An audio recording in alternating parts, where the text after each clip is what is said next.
Hello friends and welcome to the Exams Made Simple, and we are back again with the Hindu Complete Newspaper Analysis for 4th of June 2020. तो 4 June 2020 का news analysis देखेंगे. Before we start these are the questions for you today. And friends, अगर मैं नहीं बोलता तो आप like नहीं करते वीडियो, तो I don't feel like saying it again and again, but please do like the video if you like the video. So efforts must be appreciated by your side also. So let's see कि आप क्या करते हो. First question is, UK Sinha committee was some time seen in news recently, is constituted for which of the following purposes. UK Sinha committee इनमें से किस purpose के लिए बनाई गई है? Options are A, to review the norms pertaining to prevention of insider trading, B, to suggest recommendations for fair market conduct, C, to review the regulations pertaining to market infrastructure institutions, and D, to review the current framework of the MSME sector. तो UK Sinha committee, जो इसका answer correct होगा, तो याद रखिएगा इसको, UK Sinha committee important है. It was for the working of the MSME sector. Okay, तो current framework of the MSME sector के लिए इसको बनाया गया था. Second question is, food and nutritional security analysis. India is a report prepared in collaboration with the Ministry of Statistics and program implementation by which of the following agencies. तो Ministry of Statistics and Program Implementation ने इनमें से किस agency के साथ मिल करके food and nutritional security analysis India report निकाली है? ठीक है ना. तो options are A, NITI Aayog, B, world health organisation, C, united nation world food programme, या D, food and agriculture organisation. Think of the answer, and now let me tell you the answer. Answer for this will be C, United Nations World Food Program. Okay, so that will be a correct answer. Question number 3 देख लेते हैं. Wildlife experts have recently discovered the impressed tortoise, also known as the Manuria impressa. तो Manuria impressa नाम का impressed tortoise अभी मिला था recently. ये किस रीजन में मिला? तो options are A, western Ghat, B, gulf of Mannar, C, Arunachal Pradesh, या D, Andaman and Nicobar islands. इस तरह के क्वेश्चन यूपीएससी पूछता है, हर बार पूछा है ना. एक बार एक कोकोनट पूछा था, डिगोंग का वो पूछेगा, तो इस तरह से क्वेश्चन आते रहते हैं. तो आपको बताने में से कहाँ पाया गया है इम्प्रेस्ड टॉर्टॉइस, तो इसका जो करेक्ट आंसर है वो है C, Arunachal Pradesh. That will be the correct answer. So these were the 3 questions for you today. I hope you got clarity regarding these 3 questions. कुछ नया आपको सीखने को मिला होगा. These were the 3 questions. Let's move to the news analysis part. पहली news जो है वो है, Rajasthan tops in the virus management index. अब क्या है कि जो सेंट्रल गवर्नमेंट है उसने वायरस मैनेजमेंट इंडेक्स निकाला है, वायरस मैनेजमेंट इंडेक्स निकाला है. तो याद रखिएगा ये सेंट्रल गवर्नमेंट ने निकाला है. एंड इसमें अभी एनालिसिस किया गया है for the 10 states by the central government. 10 states का एनालिसिस किया गया कि किस तरीके से उन्होंने वायरस की हैंडलिंग की है, जो कोविड-19 वायरस की हैंडलिंग है. उसमें जो रैंक 1 आया, जो टॉप स्टेट आया है, वो है राजस्थान. जो वहाँ पर मॉर्टेलिटी रेट है वो भी कम है, वहाँ पर रिकवरी रेट बहुत ज़्यादा है. ये कुछ चीज़ें थी. Rajasthan has occupied the first rank in covid management index analysed for 10 states by the central government. तो किसने एनालाइज किया है? सेंट्रल गवर्नमेंट एनालाइज किया है, 10 स्टेट्स के लिए किया है, और वायरस मैनेजमेंट इंडेक्स में राजस्थान जो है वो टॉप स्टेट बना है. ठीक है ना. That is the thing which you should remember. आगे मूव करते हैं, देखते हैं क्या इंपॉर्टेंट न्यूज़ आइटम्स है जिनके बारे में हमको डिस्कस करना है. So you can move with me as well. आप भी मेरे साथ मूव कर सकते हैं. यही उसी न्यूज़ को यहाँ पे भी फिर से देख लेते हैं. Rajasthan has occupied first rank in the कोविड-19 management index analysed for 10 states by the central government which included parameters such as active cases, recovered cases and mortality rate. अब कौन कौन से पैरामीटर्स पे ये इंडेक्स निकाला गया है? एक्टिव केसेस की नंबर ऑफ एक्टिव केसेस कितने हैं, देन रिकवर्ड केसेस कितने हैं, नंबर ऑफ रिकवर्ड केसेस कितने हैं, एंड देन मॉर्टेलिटी रेट कितना है, कि स्टेट का मॉर्टेलिटी रेट कितना है. तो इन अगर पैरामीटर्स को देखा जाए तो आपका बेसिकली जो ये इसमें जो रैंकिंग आई है वो आपकी नंबर 1 आई है राजस्थान की. ठीक है ना. तो that you should remember. Okay, तो अब आगे मूव करते हैं. वो न्यूज़ हमने देख ली है. Now let's move ahead. आगे की तरफ मूव कर सकते हैं. Returnees walking to Orissa from south southern states dwindle. अब यहाँ पे एक ऑपरेशन का नाम है जो कि उड़ीसा गवर्नमेंट ने अंडर को किया है, वो है operation Sugam. Operation Sugam has been started by the Ganjam district rural development agency in association with the local social service organisations like YSD, Aruna, Isara, Prem. ये कुछ ऑर्गेनाइजेशंस हैं वहाँ की जो सोशल सर्विस ऑर्गेनाइजेशंस हैं जिसका नाम है YSD, अरुणा, इसारा एंड प्रेम. इनके साथ मिल करके जो Ganjam district rural development agency है उसने एक ऑपरेशन स्टार्ट किया जिसका नाम है ऑपरेशन सुगम. ऑपरेशन सुगम किस लिए है? To ensure no migrant worker was required to walk in Orissa. मतलब उड़ीसा में किसी को पैदल चलने की जरूरत ना पड़े, जो माइग्रेंट आए उनको पैदल चलने की जरूरत ना पड़े, इस कारण से ऑपरेशन सुगम चलाया गया. तो migrant workers were provided with बस transport for 100 kilometers from the Andhra Pradesh border to the Ganjam Khurda border in Odisha. Okay. तो बेसिकली जो माइग्रेंट वर्कर्स थे उनको बस की फैसिलिटी प्रोवाइड की गई थी for transport to that 100 kilometre route from the Andhra Pradesh border to the Ganjam Khurda border, and they were also provided cooked and dry food. उनको cooked और ड्राई फूड भी दिया गया, ड्रिंकिंग वाटर फैसिलिटी भी प्रोवाइड की गई, एंड बेसिक नेसेसिटीज़ जो थी वो भी प्रोवाइड की गई when they boarded the bus to Khurda. जब वो खुर्दा के लिए बस, गंजम खुर्दा के लिए वो बस पकड़े तो उनको खाने की फैसिलिटी, ड्रिंकिंग वाटर फैसिलिटी, सारी फैसिलिटी प्रोवाइड की गई. आप देखो ये स्टेट लेवल की न्यूज़ है, तो या तो पूछ लेगा यूपीएससी ऑपरेशन सुगम के बारे में, या फिर आप इसको जब आंसर राइटिंग करो, मेंस आंसर राइटिंग करो और हैंडलिंग के बारे में लिखो कि कोविड-19 को कैसे हैंडल किया गया था, तो वहाँ पे आप केस स्टडी के रूप में भी लिख सकते हैं. ये ज़्यादा मार्क्स आपको प्रोवाइड करते हैं. तो आंसर राइटिंग में ऐसे छोटे छोटे जो स्टेट्स के इनिशिएटिव हैं, जैसे कि कालिया स्कीम भी उड़ीसा की स्कीम थी, and that was a very good example, है ना. तो आप इस तरीके की चीज़ें जब आंसर राइटिंग किया करो तो वहाँ पर मेंशन कर दिया करो कि किस स्टेट ने क्या अच्छा किया जिसको कि सेंट्रल गवर्नमेंट अपने लेवल पे ले सकती थी. ठीक है ना.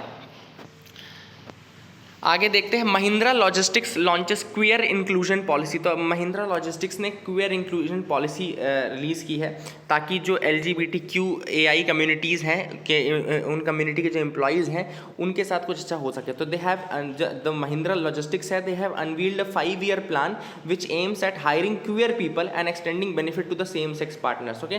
तो जो क्वियर पीपल है, जो LGBTQ वाले कम्युनिटी के लोग हैं, उनके लिए बेसिकली ये चीज़ की गई है ताकि क्वियर लोगों को ज़्यादा से ज़्यादा मीन्स कि उनको हायरिंग की जा सके. एंड ये जो बेनिफिट है वो सेम सेक्स पार्टनर्स के लिए भी एक्सटेंड किया जाएगा, सेम सेक्स पार्टनर्स के लिए भी एक्सटेंड किया जाएगा. ठीक है ना.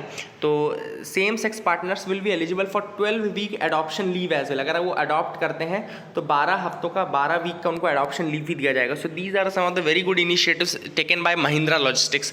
तो आप इसको भी केस स्टडी के रूप में डाल सकते हैं. महिंद्रा लॉजिस्टिक्स का फैक्ट तो है ही, एक प्रीलिम्स स्पेसिफिक फैक्ट तो है ही, लेकिन आप इसको आंसर राइटिंग में बहुत अच्छे से इन्वॉल्व कर सकते हो कि LGBT की कम्युनिटी के लिए क्या किया जा सकता है. तो इस तरह से आप महिंद्रा लॉजिस्टिक्स का एग्जांपल दे सकते हो, है ना.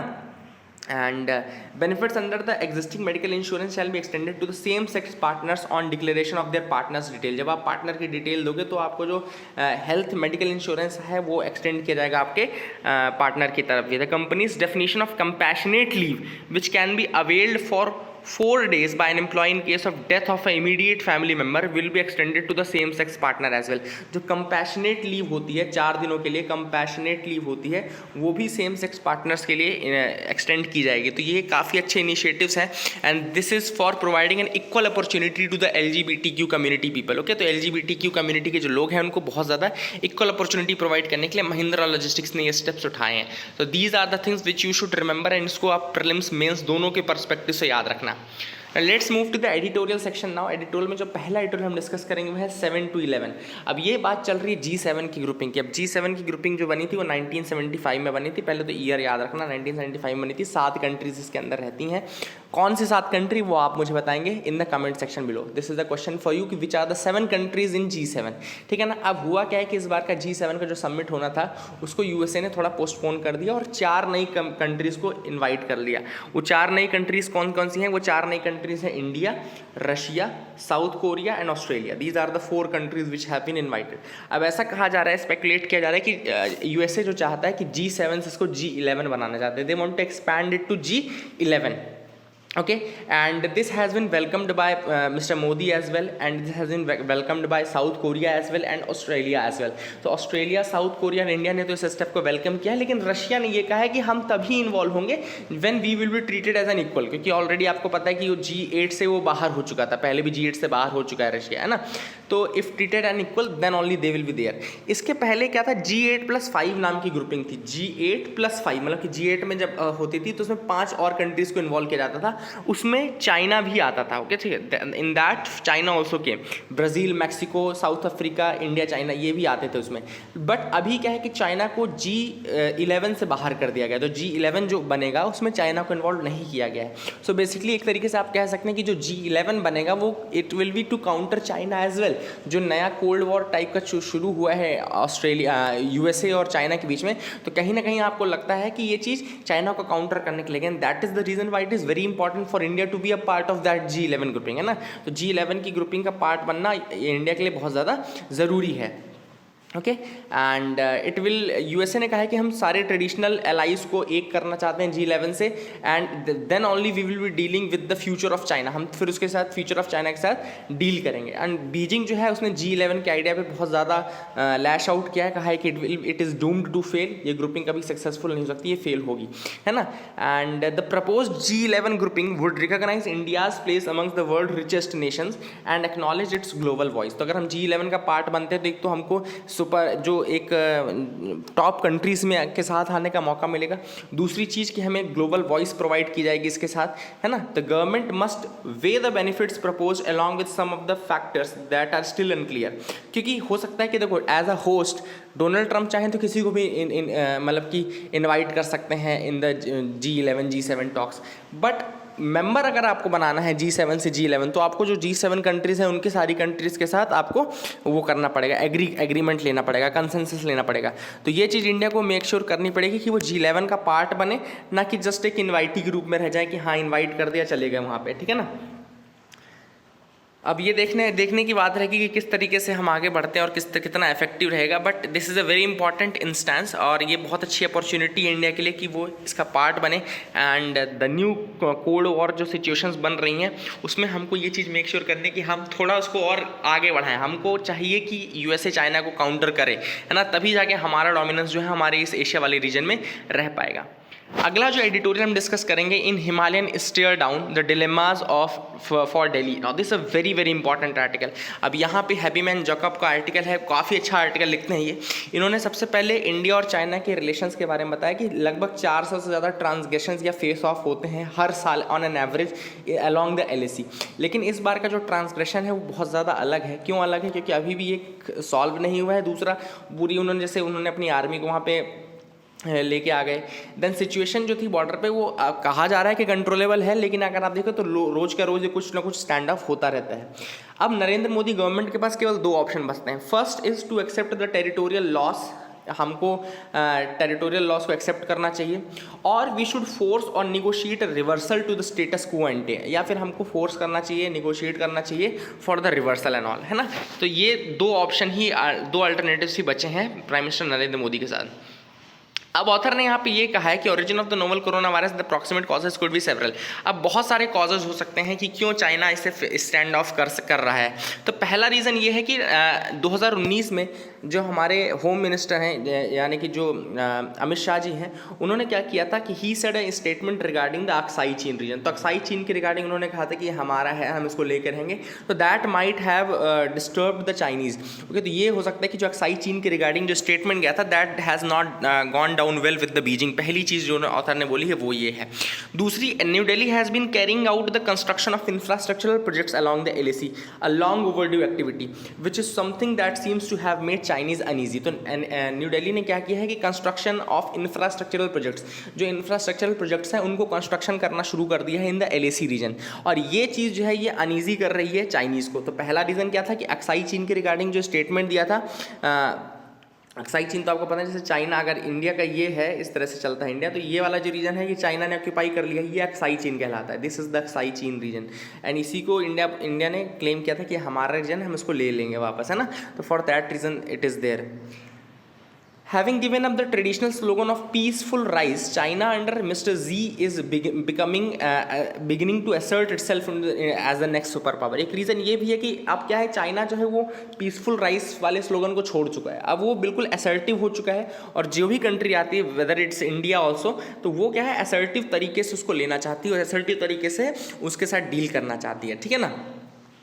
So Beijing is sending a message to the New Delhi to fall in line. अब बीजिंग क्या कर रहा है कि इन स्टैंड ऑफ्स के साथ वो न्यू दिल्ली को एक मैसेज भेज रहा है that please be in line, और एक मैसेज वो दूसरे जो स्मॉल नेशंस है, चाहे श्रीलंका हो, चाहे नेपाल हो, चाहे वियतनाम हो, इनको भी एक मैसेज भेज रहा है कि देखो जब हम इतनी बड़ी कंट्री को नहीं छोड़ रहे हैं तो तुम लोग को तो हम कच्चे ही खा लेंगे, है ना। तो basically this is the thing which they want to convey through these stand off. तो ये कुछ रीजंस बता रहे हैं ऑथर कि क्या क्या रीजंस हो सकते हैं स्टैंड ऑफ के।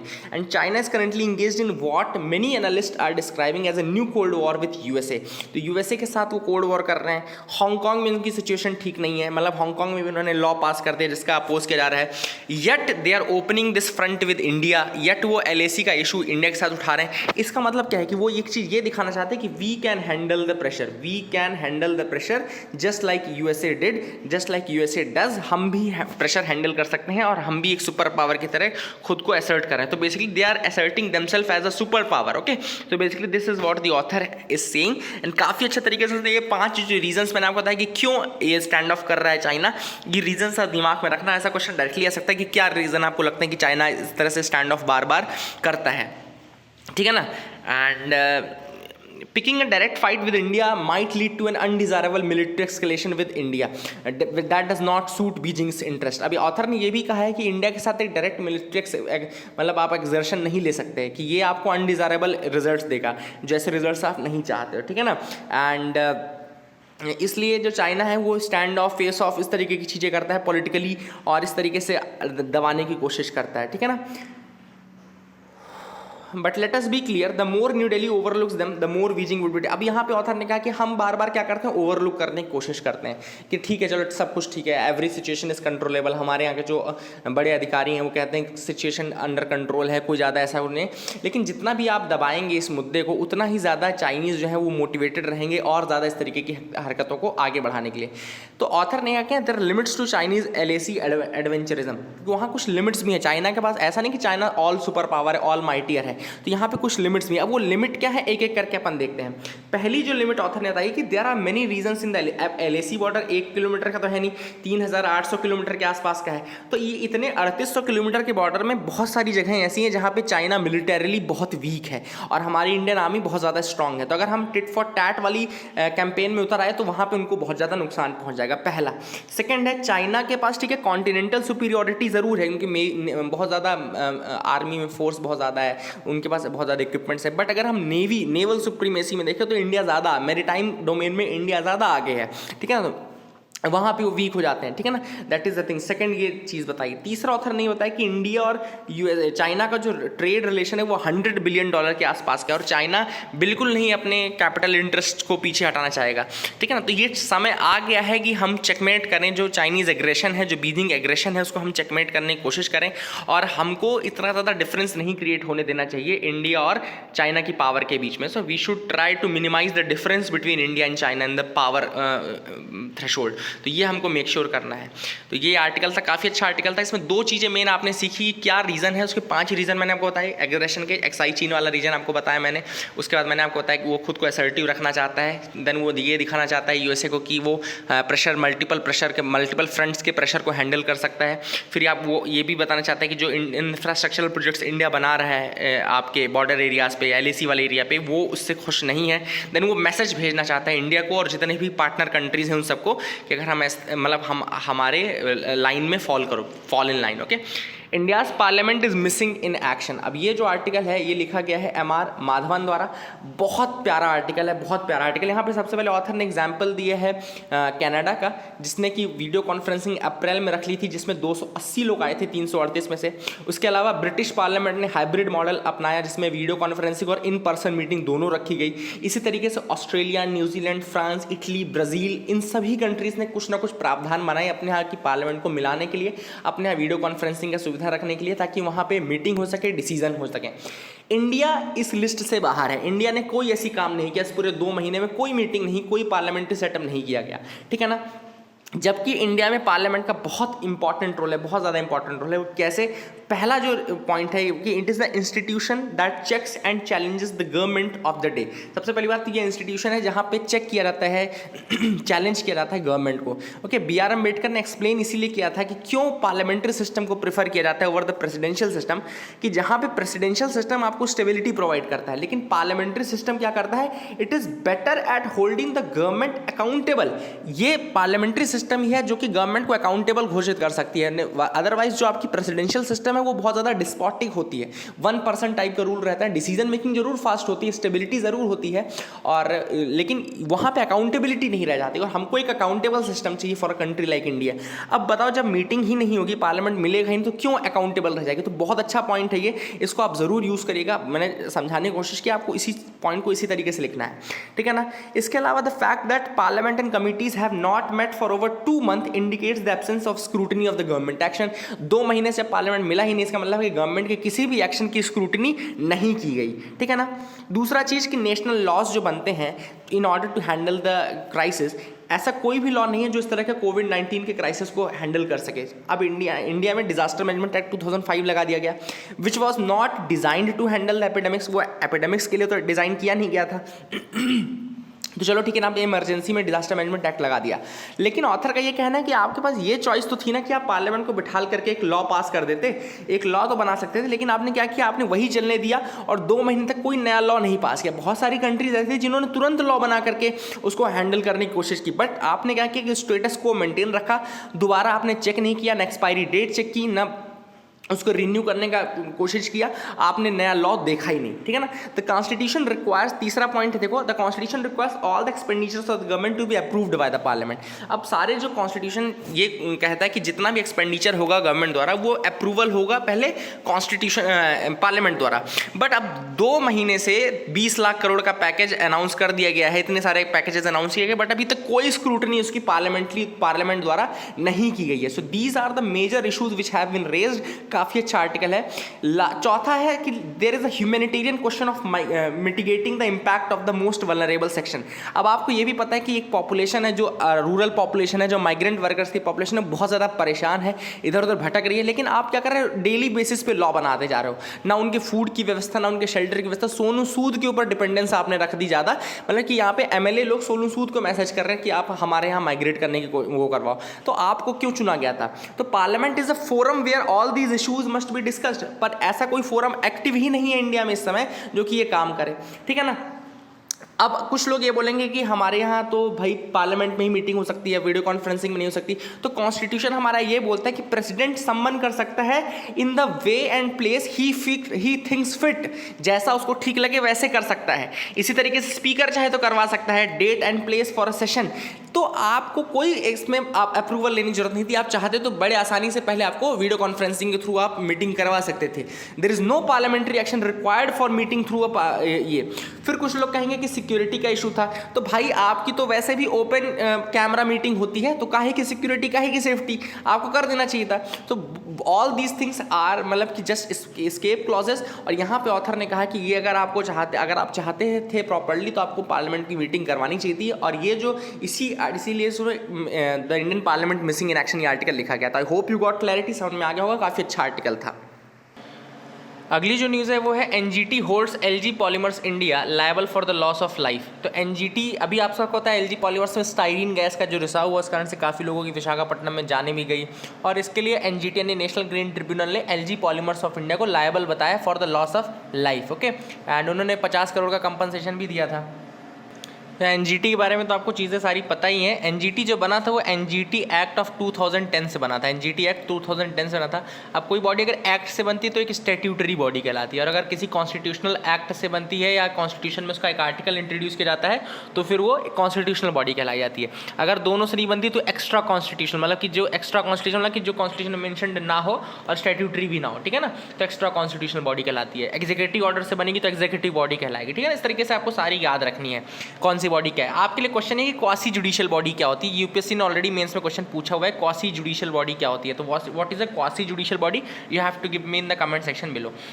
तो एनजीटी एक्ट 2010 से बनी स्टैट्यूटरी बॉडी है। इंडिया तीसरी कंट्री है जिसने कि एनजीटी मैकेनिज्म लाया। पहली कंट्री थी ऑस्ट्रेलिया, दूसरी कंट्री थी न्यूजीलैंड।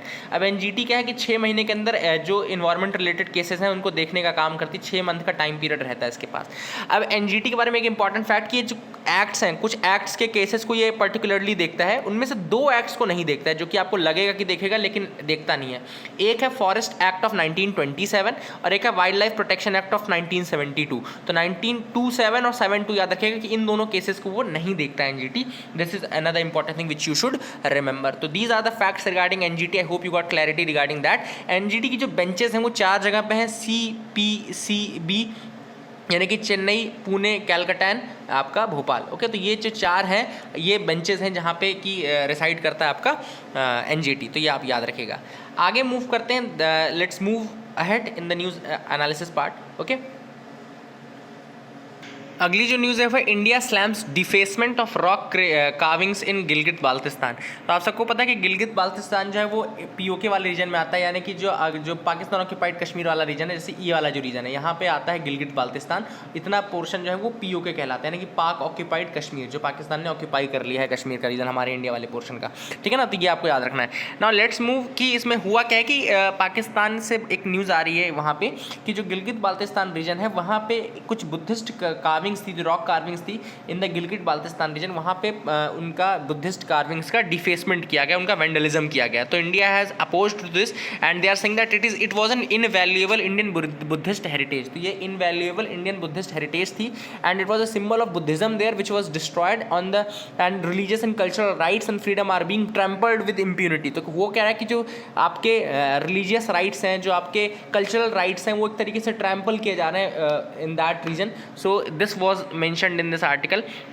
एंड यहाँ पे एक नाम भी आया था डायमर भाषा प्रोजेक्ट, हाइड्रो पावर प्रोजेक्ट का. तो डायमर भाषा हाइड्रो पावर प्रोजेक्ट क्या है कि चाइनीज़ जो है वो पाकिस्तान की मदद कर रही है in constructing this hydro power project in the PoK region. तो ये पीओके रीजन पे बनाया जा रहा है डायमर भाषा हाइड्रो पावर प्रोजेक्ट. अब ये डायमर भाषा हाइड्रो पावर प्रोजेक्ट कौन सी नदी पर है? तो ये इंडस रिवर में है. अगर आपको मैं थोड़ा सा इसका दिखा सकूँ रिप्रेजेंटेशन, तो let me show you that as well. तो ये आप देख रहा होगा आपको, ये यहाँ पे ये जैसे ये जो है पीओके वाला रीजन, वहाँ पे ये इंडिया वाले रीजन, देखो इंडिया वाले रीजन में आता है. तो यहाँ पे अगर आप देखो तो ये आपको इंडिया के अंदर, देखो ये इंडिया है और इसके अंदर यहाँ पे ही आपको ये दायमर भाषा साइट दिख रही होगी, है ना. नंगा पर्वत है, उसके इधर साइड थोड़ा उसके नॉर्थ में साइट है. ठीक है, तो यहाँ पे इसको बनाया जा रहा है चाइनीज़ कंपनीज़ की मदद से, पाकिस्तानी कंपनीज़ को मदद की जा रही है इन क्रिएशन ऑफ दिस दायमर भाषा प्रोजेक्ट. ओके, तो ये आप याद रख सकते हैं. This is very important news item. I hope you got clarity regarding that as well. आगे मूव करते हैं, देखते हैं क्या इंपॉर्टेंट न्यूज़ आइटम है जिसके बारे में हमको जानना है. सो यहाँ पे न्यूज़ है basically India Bhutan ink MOU for environment cooperation. तो इन्वायरमेंटल प्रोटेक्शन के लिए, उसके कोऑपरेशन के लिए इंडिया ने भूटान के साथ एक कोऑपरेशन लिंक MOU साइन किया हुआ है. अब ये बेसिकली साइन किया गया है for the 10 year long agreement. तब ये क्या है कि 10 साल का एग्रीमेंट रहेगा from the date of signing. Okay, तो 10 साल के लिए रहेगा and this will cover air, waste, chemical management, climate change and other areas. कौन कौन सी एरियाज कवर करेगा? Air, waste, chemical management, climate change and other areas. तो ये आप इंडिया और भूटान के रिलेशनशिप में इस पॉइंट को मेंशन कर सकते हैं in the field of environment and all. आप इसको जरूर मेंशन कर सकते हैं. अगली जो न्यूज़ है cabinet nod for agri marketing reforms. अब बहुत इंपॉर्टेंट कुछ रिफॉर्म्स जो एग्रीकल्चरल मार्केटिंग में किए जा रहे हैं उनके बारे में हम देख लेते हैं. तो union cabinet has approved an amendment to a 65 year old essential commodities act. तो 1955 का एसेंशियल कमोडिटीज़ एक्ट था, 1955 का एसेंशियल कमोडिटीज़ एक्ट था, उसमें अमेंडमेंट किया जा रहा है जिसमें कि cereals, pulses, oil seeds, edible oil, onion and potato, इनके ये जो नाम है इनको एसेंशियल कमोडिटीज़ के लिस्ट से हटाया जा रहा है. मतलब कि इनके प्राइसेस जो हैं वो रेगुलेट नहीं होंगे, वो मार्केट फोर्सेस डिपेंड करेंगे, मतलब कि डिमांड एंड सप्लाई के ऊपर डिपेंड रहेगा, ताकि फार्मर्स को ज़्यादा इनकम मिल सके on the cereals, pulses, oil seed, edible oil, onion and potato के केसेस में. ठीक है ना.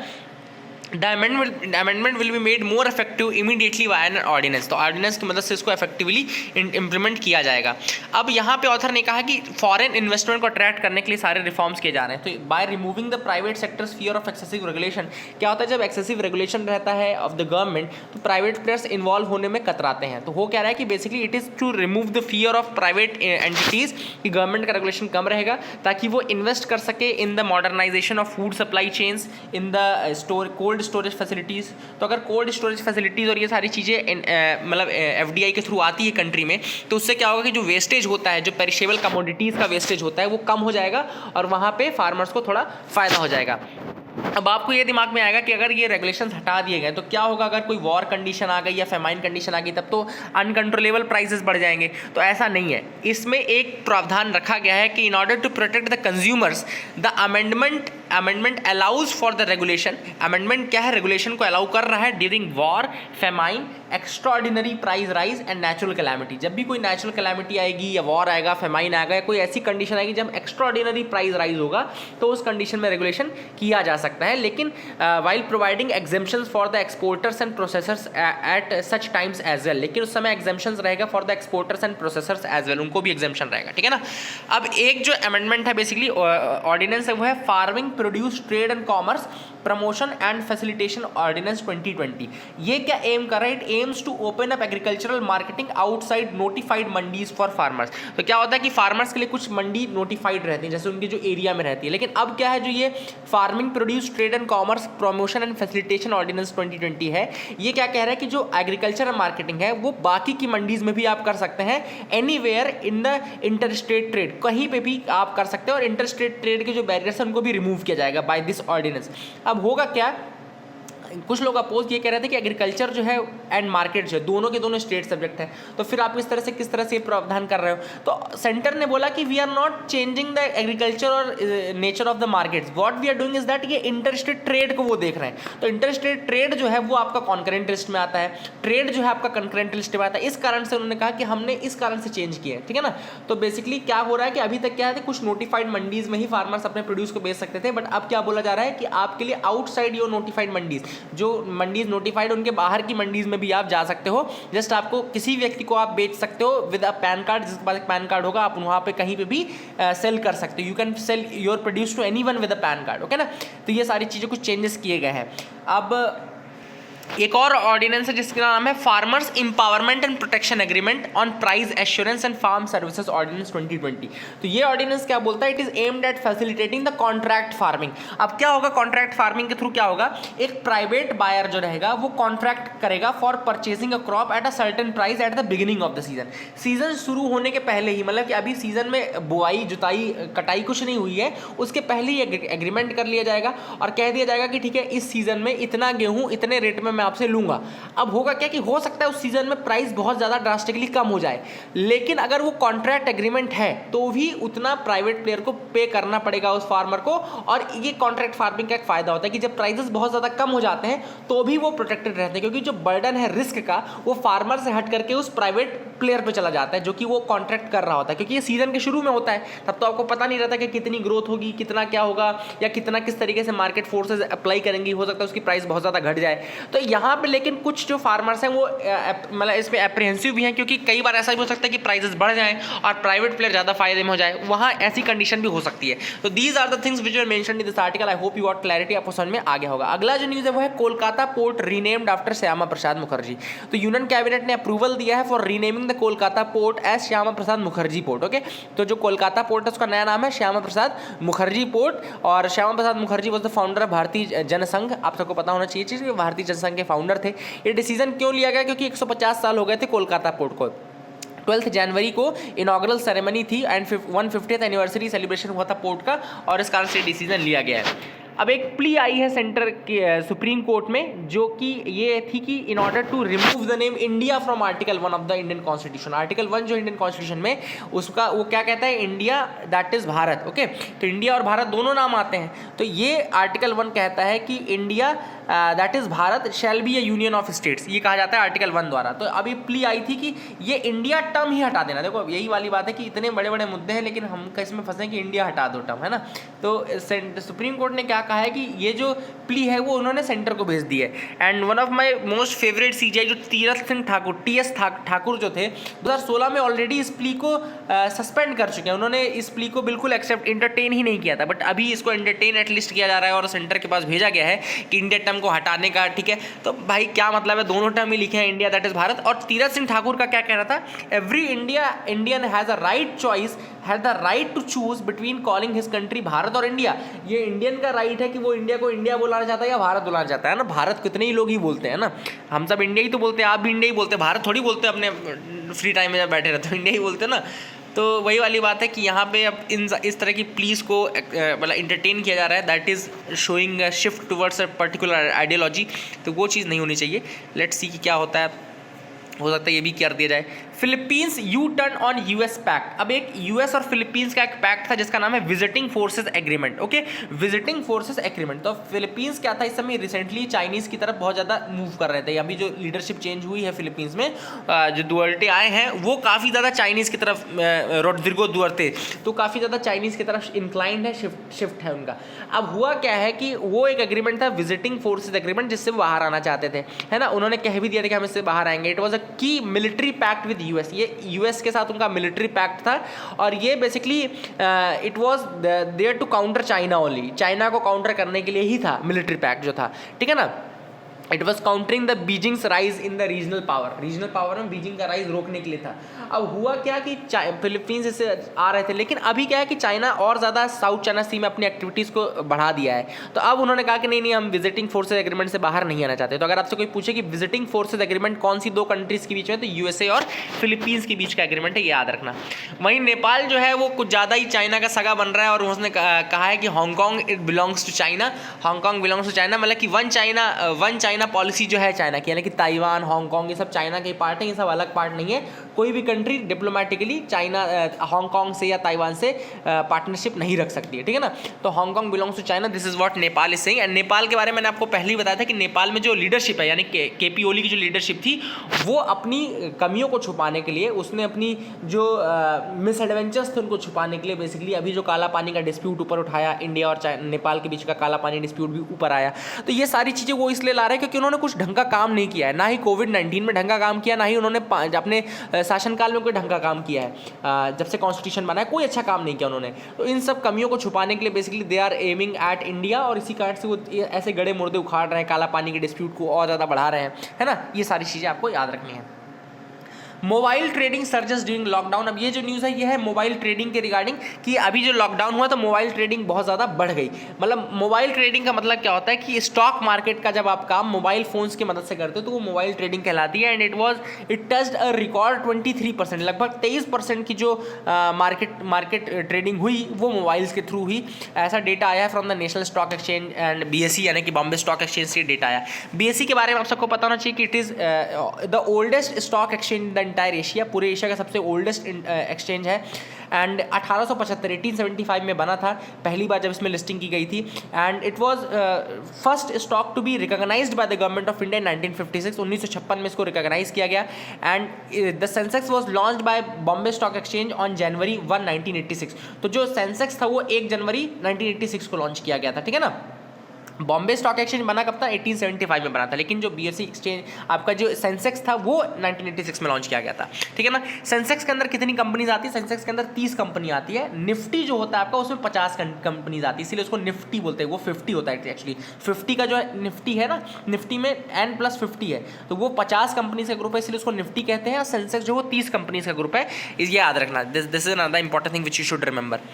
Can't force waiver of interest on loans RBI का कहना है कि वो लोन वेवर नहीं कर सकते, मतलब कि लोन माफ़ी नहीं करवा सकते हैं। मोराटोरियम ज़रूर हुआ है, लोन पेमेंट डिफरमेंट किया गया कि 3 महीने तक, ठीक है, आपको कोई EMI नहीं भरनी है, 3 महीने तक आपको लोन की कोई किस्त नहीं चुकानी है, लेकिन आपको 3 महीने बाद वो चीज़ आपको इक्वली डिस्ट्रीब्यूट करनी पड़ेगी। मतलब वो जो आपने 3 महीने तक नहीं चुकाया है उसका बर्डन भी आपके ऊपर पड़ेगा ही पड़ेगा। तो यहाँ RBI का ये कहना है कि जो बैंक्स हैं वो कमर्शियल एंटिटीज़ की तरह काम करते हैं और उनको भी अपनी वर्किंग के लिए पैसा चाहिए। वो कोई पब्लिक एंटिटी इस तरह से नहीं है कि वो फ्री में पैसा बांटने के लिए बनाई गई है। इस कारण से वो लोन वेवर के लिए नहीं बोल सकते हैं। हाँ, मोराटोरियम और आपके ऊपर ये थोड़ा आपको डिफरमेंट या आपको थोड़ा टाइम जरूर दिला सकते हैं वो, बट ये नहीं बोल सकते कि ठीक है आप लोन पे मत करो जितना आपने लोन लिया है। That was the thing which was mentioned in this article. I hope you got clarity regarding that. So that is it for the day.